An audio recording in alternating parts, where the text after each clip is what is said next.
ngayong araw, madaling araw pa nga lang, nagpapakulo na ako ng tubig para sa pagkatay ng baboy.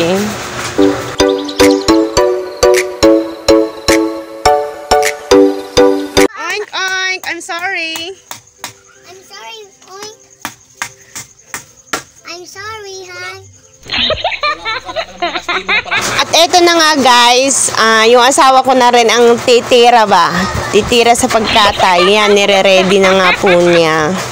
Kasama niya po ang aking bayaw at saka yung isa ko pang kapatid.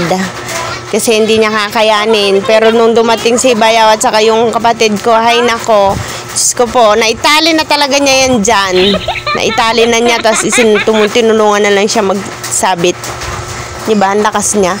Pero inutusan niya ako noon natawagin yung bayaw ko at saka si kuya para samahan siyang magtali ng baboy. Aba, itinali pa lang mag-isa.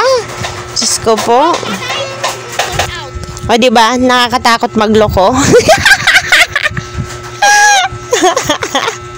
Kasi alam nyo na. Quiet. Tapos pinarte-parte na namin din yan guys. Ang mga nag-order din halos ay mga katrabaho ko. Katrabaho ni Mister. So nag-deliver siya, nag-deliver din ako.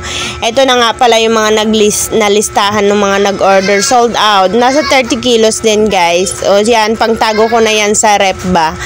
Tapos alam nyo ba yung laman loob ng baboy yan? Mahilig sa Ilocano ang ganyan. Pati ito, dinuguan. Tagay na guys.